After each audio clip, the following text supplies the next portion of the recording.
gotta avoid the lights. No, this way.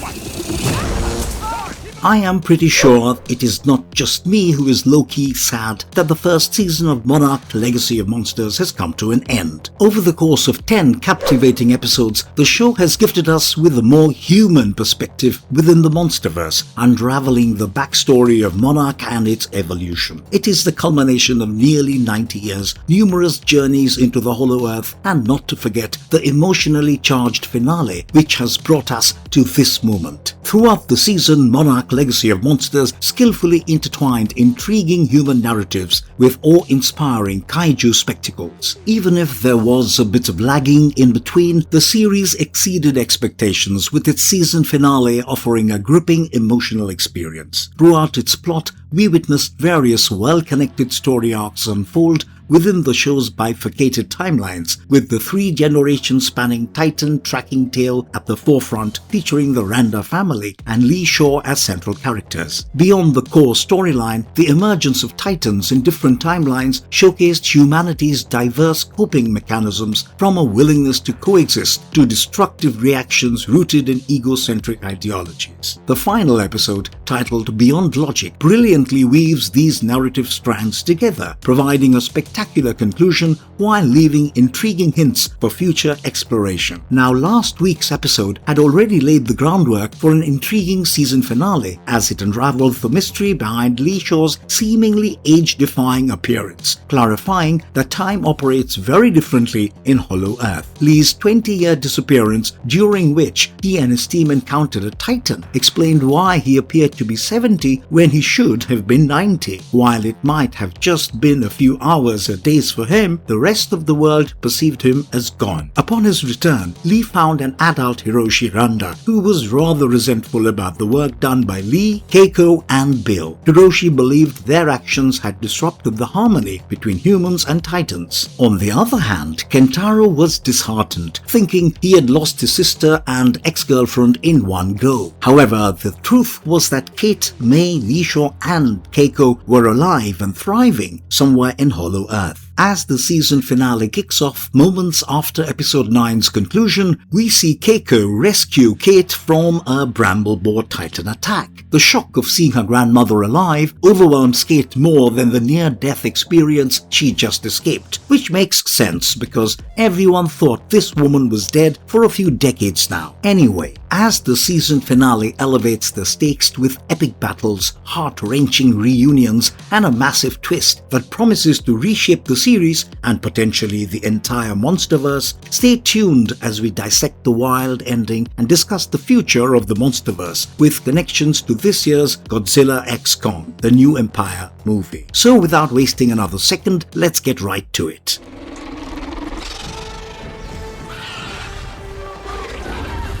Lee has a heartwarming reunion with Keiko inside the Hollow Earth. Within the trio of Monarch's founders, the presence and then the absence of Keiko Miura played a pivotal role in shaping the Monsterverse lore, so naturally her return in the finale needed to carry significant weight, and the creators certainly rose to the occasion. Picking up seamlessly from the previous episode's conclusion, we see Kate shocked out of her mind after witnessing her grandmother to be alive and well, of the same age as her. But Keiko mistakes Kate for a Monarch operative sent to rescue her. Now Kate is still struggling to tell Keiko the truth because she simply does not have the heart to break the news about all the time she has lost. As they navigate to find an exit, Keiko's conversation with Kate sheds light on the location, a limbo space which she dubs Axis Mundi. This space exists between the surface world and the hollow world, explaining how spatial and temporal distortions uniquely affect this area, distinct from Hollow Earth as depicted in Godzilla vs. Kong. As the duo delves deeper into the jungle, they encounter May and Shaw, who have been searching for Kate all along. The way Shaw and Keiko connect in this part stands out as something you won't easily forget, and is possibly the best treatment of human characters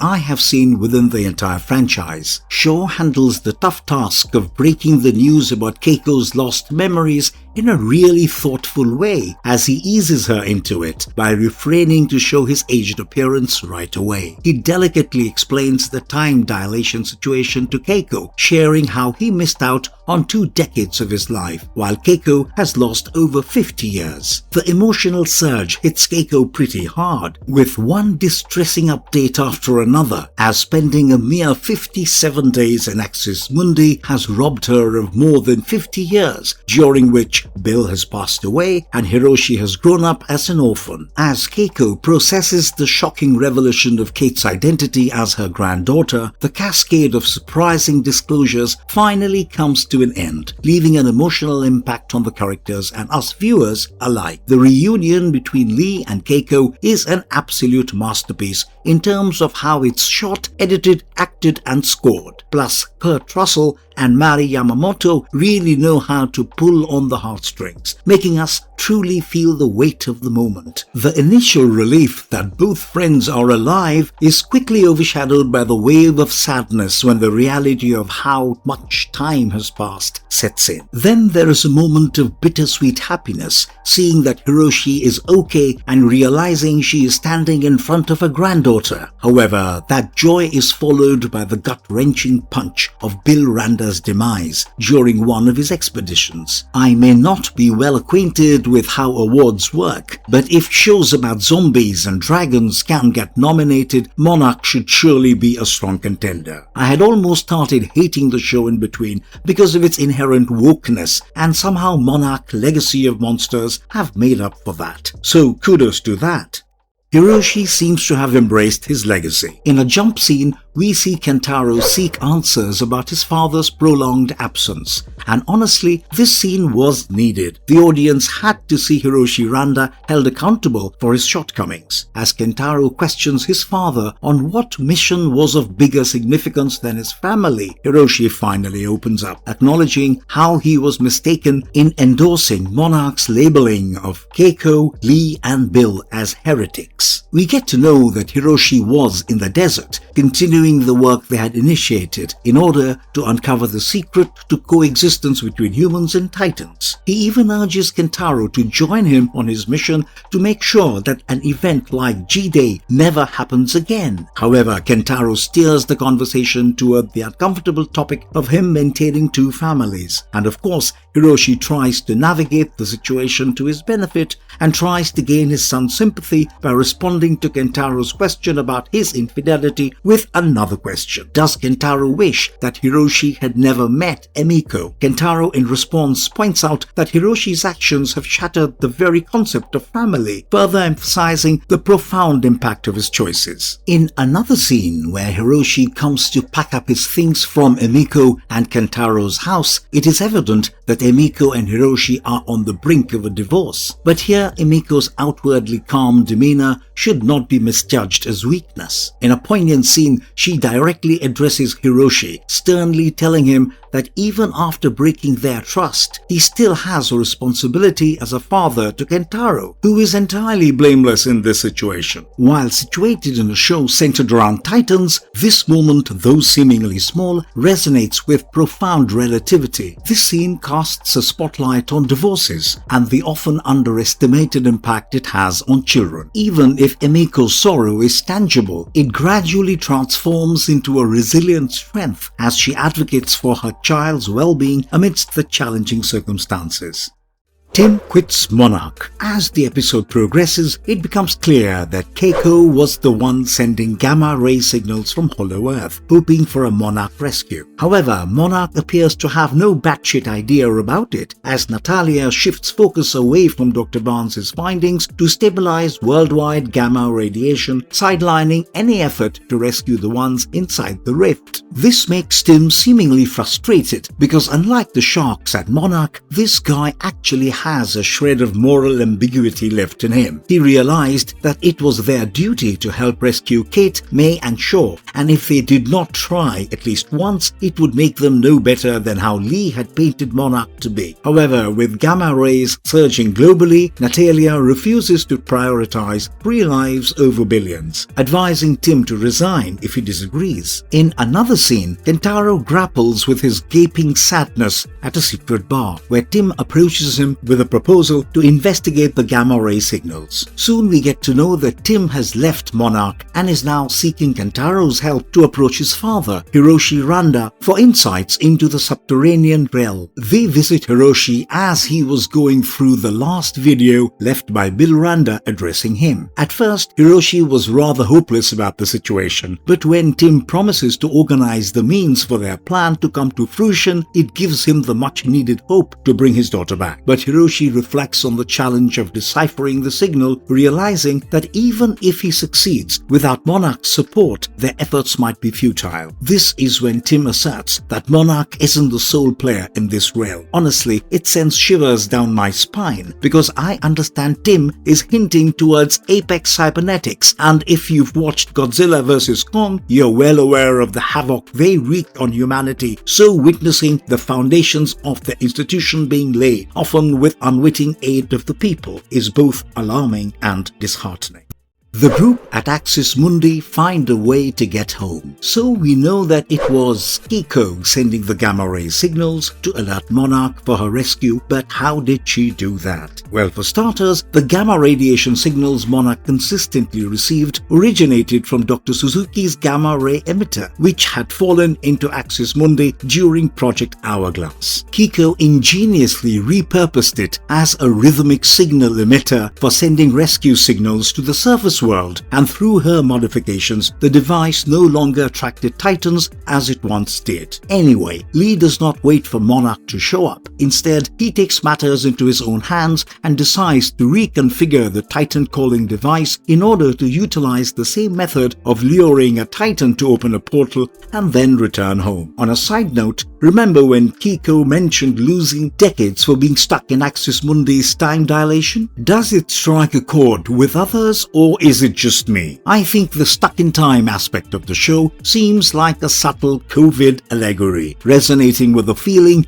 of how much time we lost for personal and societal evolution during the pandemic. It is almost like an echo of the emotional stagnation brought about by the severed connections with a broader civilization during these challenging times. Of course, interpretations in entertainment can vary, but I don't think there are any wrong perspectives. Anyway, Kate, May, Lee and Keiko take a moment to regroup after attempting to transport the Titan calling phone to the pod used by Lee and other scientists to enter Hollow Earth. During this breather, Lee tells Keiko about the tragic story of Bill's death on Skull Island while trying to prove the Hollow Earth theory and save Monarch from closure. Lee paints Bill as the last man standing who went down fighting. However, for those familiar with Kong Skull Island, this narrative surely does not align with the truth, as Bill met a gruesome end, literally being devoured by a skull crawler. We are not really sure if Lee is unaware of the complete truth or if he is unintentionally shielding Kiko from the harsh reality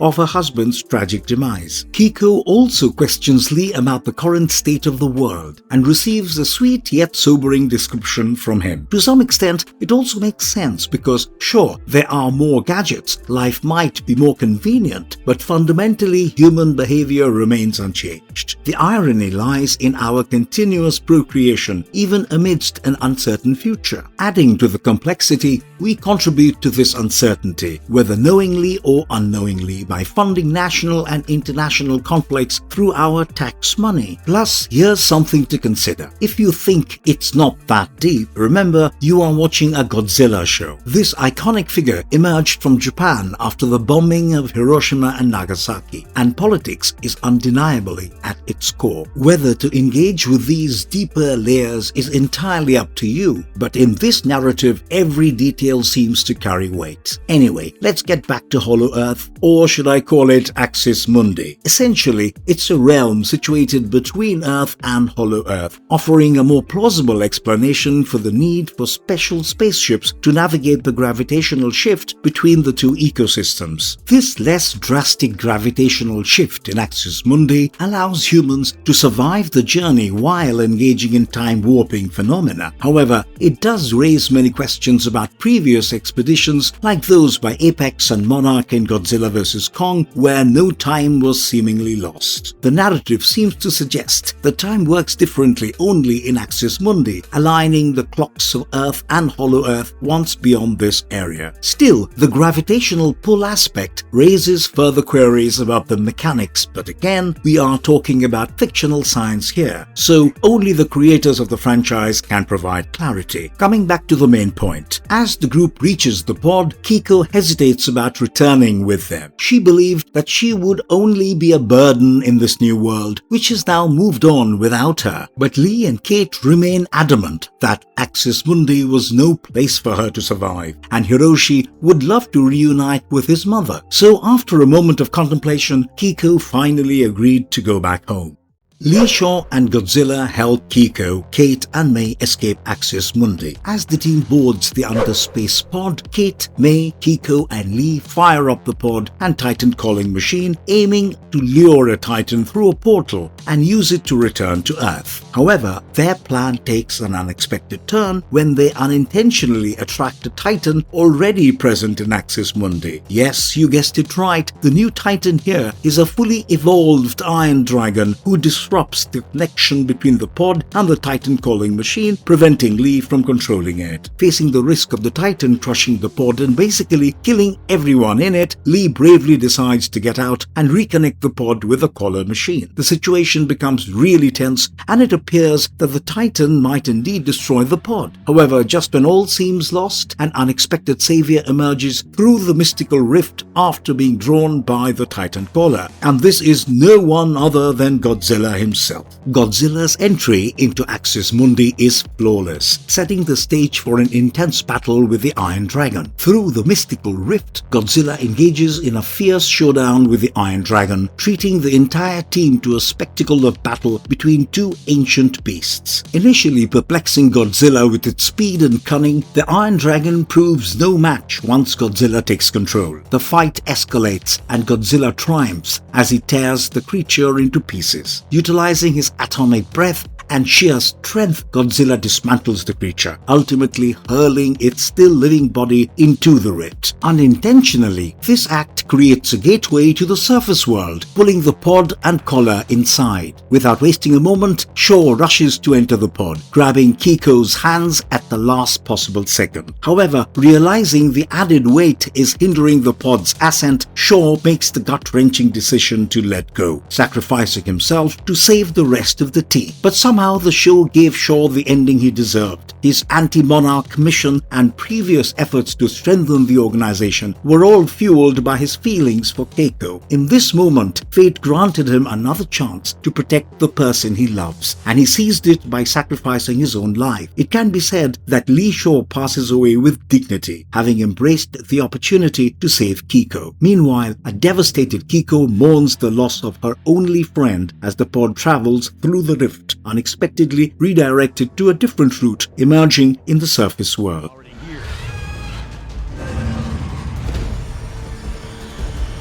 How does the first season of Monarch Legacy of Monsters end? The pod successfully makes it out of Axis Mundi and the three girls find themselves in a secure facility, greeted by Kentaro, Tim and Hiroshi, leading to heartfelt reunions within the Randa family. However, May immediately spots Brenda Holland, the villainous executive from Apex Cybernetics and her former employer, known for unethical experiments on caged animals and a desire to apply a cybernetic neural neural interface to a Titan. Surprisingly, Monarch is no longer in control. Instead, Apex Cybernetics and Brenda Holland have taken charge. This revolution shocks the characters, but before they can fully comprehend the situation, they realize they are not in San Francisco or Japan. They are on Skull Island. But the most surprising revelation is that 2 years have passed in the surface world due to time dilation, and in an effort to rescue them, Tim sought assistance from Apex. We find out that the team has surfaced at Apex's outpost on Skull Island, and as the episode concludes, a familiar roar signals the arrival of another Titan, the king of Skull Island, Kong. Emerging amidst torrential downpours, Kong asserts his dominance with his iconic chest thumping and roaring, setting the stage for an intriguing Monsterverse connection. I don't know if any of you remember, but the show actually started with a Kong cameo and very effectively ended with yet another majestic Kong cameo, almost like they were saving the best for the last. On a side note, the change in leadership at the end makes quite sense because Monarch had made it clear that they would never utilize their resources to rescue anyone from the rift. But drawing from the events in Godzilla vs. Kong, it is clear that Apex's goal is to extract energy from Hollow Earth, and if rescuing a few souls presents an opportunity for them, they surely won't pass it up. But why Skull Island? Well, it seems Monarch has covered every other area, leaving Skull Island as the only untouched territory, likely due to its history with Bill Randa. So Apex might have been granted free rein here, unaware that the island is Kong's home. Looking ahead, it is plausible that the second season of Monarch will shift its focus to Apex, exploring its origins, interactions with Titans, attempts to control Kong, and ultimately its expulsion from Skull Island by Monarch. While the season concludes with a faint hope of Shaw's survival, much like Keiko's survival in Axis Mundi, his sacrifice has much more weight to it as it closes his character arc in a satisfying manner. Yet I believe us viewers will want more of Keiko Randa in future Monsterverse installments, as her brilliantly portrayed character, one of Monarch's founders, significantly enriched the series. Overall, the prospect is exciting, and having thoroughly enjoyed the show, I simply cannot wait for Godzilla x Kong, The New Empire, to come to the big screens.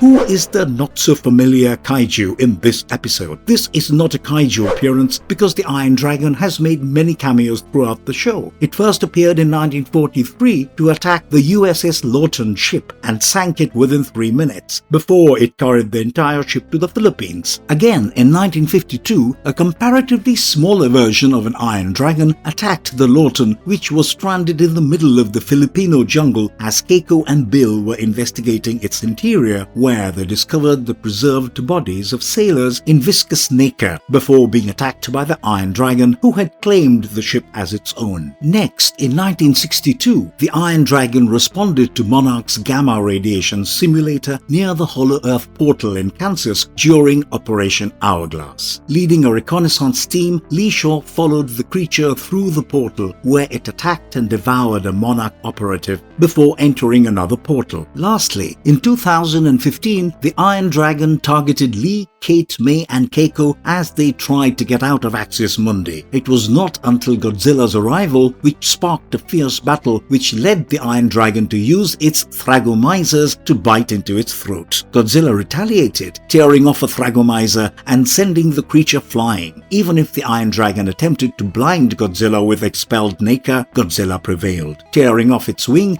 and hurling it to a vile vortex. In ancient times, the Iron Dragon's presence in the Philippines, coupled with its ability to release radioactive ions that form aurora-like patterns in the sky, gave rise to myths among the local Filipino tribes about a dragon leaving a fiery trail across the heavens. Known for its territorial nature, the Iron Dragon displays extreme aggression towards anything encroaching on its territory or objects it considers its own, going as far as to even engage in battles with the likes of Godzilla. With an imposing size and remarkable flying capabilities, the Iron Dragon features a melanistic color scheme alongside large membranous wings. These wings boast claw-like formations almost like that of bat wings, and the membranes resemble the fins observed in flying fish. The creature's skull is adorned with distinctive bovine-like horns, providing a unique visual characteristic, and its mandibular structure combines traits from angler fish and avian species, including needle-like dentition, a bifurcated upper jaw beak, and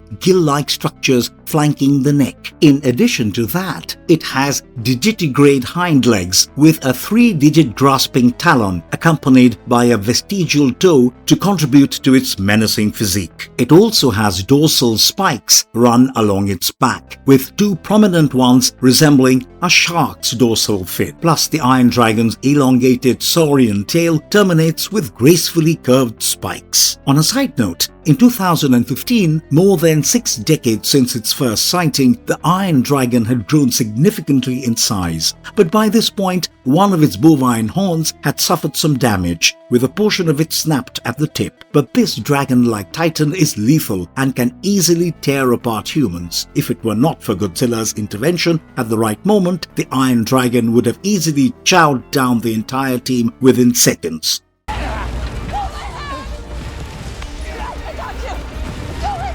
What is our verdict on this episode? For me, Beyond Logic serves as a compelling finale for the first season, delivering on multiple fronts as each character arc receives a satisfying resolution. Plus, we get a standout kaiju battle between Godzilla and the Iron Dragon. Most importantly, the episode grants its characters the emotional journeys and the attention they deserve. The episode is full of poignant character moments, right from Kiko's reconciliation with the future to Shaw telling Kiko about the changes and constraints in the current world. The episode succeeds in evoking genuine emotions, even managing to get me a little sappy because Shaw's sacrifice truly emerges as a surprisingly powerful moment, leaving an impact, although I wonder if there is a possibility for his return in Season 2 at all. Plus, the last cliffhanger of the season introduces an intriguing 2-year time skip, shifting the focus to Apex Cybernetics and expanding their role from being a Mechagodzilla delivery system in Godzilla vs. Kong to becoming the central focus of the upcoming season. I mean, which MonsterVerse fanatic does not love the prospect of a Kong-centered second season following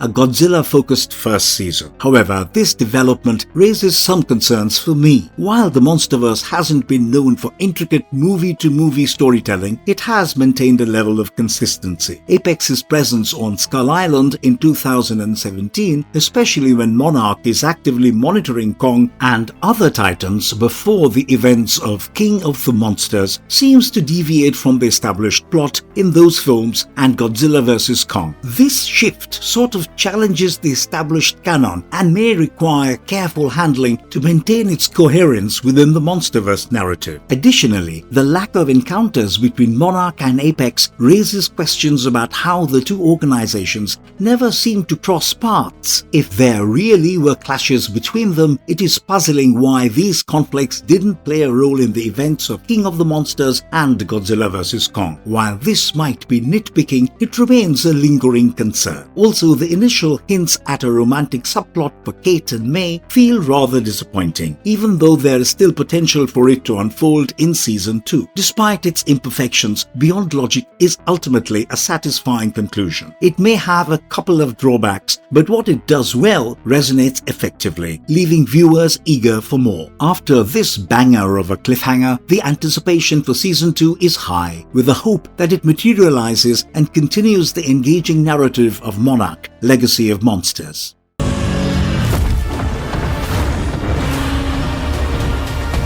How does Monarch, Legacy of Monsters connect to Godzilla x Kong, The New Empire? As we wrap up the first season of Monarch, we find ourselves on the flip side of the corporate clash that has been shaping the MonsterVerse ever since Apex Cybernetics entered the scene in Godzilla vs. Kong. What unfolds is a fascinating dive into the origins of Apex before the colossal clash in Godzilla vs. Kong, shedding light not only on their creation of anti-Titan marvels like Mechagodzilla, but also on their early knowledge of titans such as the mighty Kong. Plus, the sight of Kong on the scene serves as a direct link to the imminent Godzilla x Kong excitement. Now, in terms of the timeline, the revelations in the finale paint an intriguing picture, given that Monarch Season 1 concludes in 2017 as a pivotal juncture occurring 2 years before the monumental events of Godzilla King of the Monsters, and 7 years ahead of the earth-shattering Godzilla vs. Kong. So now with the finale, we know that in the year 2017, Apex stakes its claim with a research base nestled in the heart of Skull Island, mirroring the setup Monarch had in the grand spectacle of Godzilla vs. Kong. This revelation opens a window into the intricate ties between Monarch and Apex, laying the groundwork for what we witnessed in Godzilla vs. Kong. Remember how Apex wanted to access the Hollow Earth's energy and use it as a power source to perpetually fuel Mechagodzilla, but ultimately it backfired when the behemoth broke free from their control. Well, the upcoming Godzilla x Kong: The New Empire is poised to delve into this narrative, capitalizing on the newly confirmed game-changing power source in the Hollow Earth. We can also anticipate the heightened conflict in the Hollow Earth, with Monarch possessing a base while Apex's foothold remains uncertain. Given Kong's dominion in the Hollow Earth, tensions are likely to escalate with unfamiliar intruders at his home. Recently, Godzilla x Kong: The New Empire director Adam Wingard characterized the film's antagonist, Scar King, as the greatest threat in the monsterverse, representing an upscaled manifestation of humanity's worst aspects, in contrast to Kong's embodying the best. So maybe we can speculate a theory connecting Brenda's animal testing to the Hollow Earth, proposing that Scar King might actually be a product of experiments gone awry, a mere victim of animal testing or Hollow Earth experiments, which has rendered him an exceptionally haunting threat. In addition to this, the narrative intricacies also point to the potential return of Bernie Hayes, an Apex Cybernetics employee from Godzilla vs. Kong. Even if he is absent in the current episodes, his affiliation with Apex during this time frame surely raises many questions about his role in the New Empire. Given that he is one of the few returning characters from Godzilla vs. Kong, can he have any unexpected connections with the cast of Monarch? What do you guys think will happen next in the Monsterverse? Will there be a season 2 of Monarch? Let us know in the comment box below. And if you liked our content, don't forget to leave a like and subscribe to us if you haven't already. Have a good one and be safe. Thanks everyone.